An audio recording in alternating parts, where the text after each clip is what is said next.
कल्पना कीजिए, रात का अंधेरा, सीमा पर हलचल तेज, दुश्मन के फाइटर जेट्स रडार पर आते हैं, लेकिन अचानक आसमान से एक बिजली सी गिरती है, तेज, अचूक और भारतीय। ये कोई विदेशी फाइटर नहीं, ये है हमारा LCA तेजस MK-1A, भारत की पहली पूर्ण रूप से स्वदेशी लड़ाकू ताकत, जो दुश्मन के पसीने छुड़वा देगी।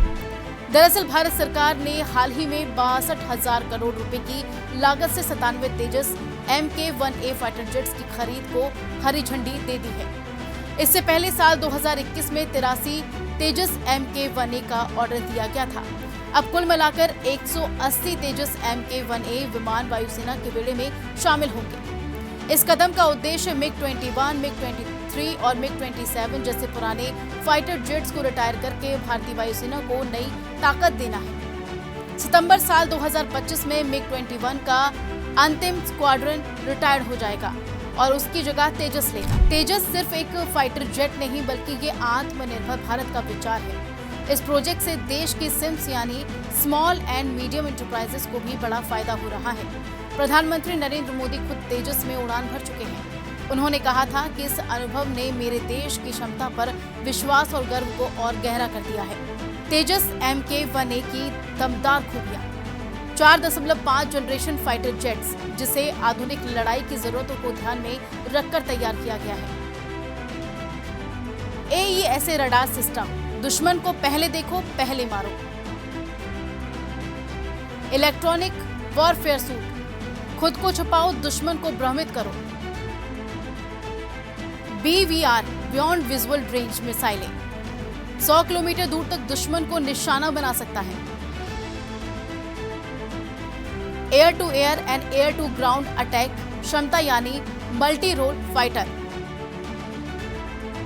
65% स्वदेशी तकनीक, आत्मनिर्भर भारत की असली उड़ान।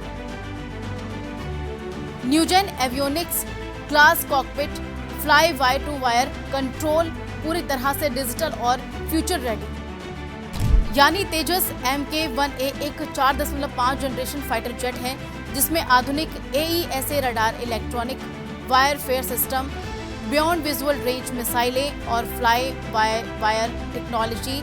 इसके साथ ही इसमें न्यू जनरेशन एवियोनिक्स और ग्लास कॉकपिट जैसे डिजिटल सुविधाएं मौजूद हैं। हाँ, तेजस की यात्रा आसान नहीं रही। हाल को साल 2024 तक MK-1A की डिलीवरी शुरू करनी थी, लेकिन अब तक एक भी विमान वायुसेना को नहीं मिला है। अब हाल कह रही है कि साल 2025 के आखिर तक वो 12 विमान देगी और साल 2029 तक 83 विमानों की डिलीवरी पूरी करेगी। तेजस में इस्तेमाल हो रहे अमेरिकी GE के F404 इंजन की सप्लाई में भी 2 साल की देरी हो चुकी है। इससे प्रोजेक्ट और पीछे खिसक गया है। तेजस की GE और हाल दोनों पर ये भारी जिम्मेदारी है।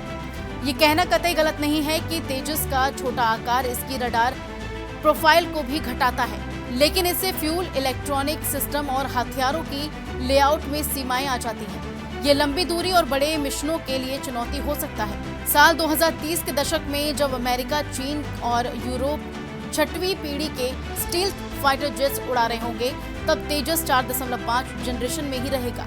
यही कारण है कि कई विशेषज्ञ MK-2 को छोड़कर सीधे AMCA पर फोकस करने की सलाह दे रहे हैं। तेजस की असली परीक्षा तब शुरू होगी जब ये खुद रणभूमि में उतरेगा और अपना प्रदर्शन दिखाएगा, क्योंकि अब इसकी युद्धक क्षमता अभ्यासों तक ही सीमित रही है। इसलिए वायुसेना और देश दोनों को इसके प्रदर्शन का बेसब्री से इंतजार है। बता दें कि भारतीय वायुसेना के पास अभी 31 स्क्वाड्रन है, जबकि जरूरत 42 की है। MiG-21 के रिटायर्ड होने के बाद ये संख्या और भी घटेगी। ऐसे में तेजस की उम्मीदें और दबाव दोनों बढ़ जाता है। क्या तेजस सिर्फ एक सपना है या फिर आने वाले समय में भारत के आसमान की असली ताकत? ये तो वक्त ही बताएगा। फिलहाल इस पर आपका क्या कहना है? आप क्या सोचते हैं? हमें कमेंट करके जरूर बताएं।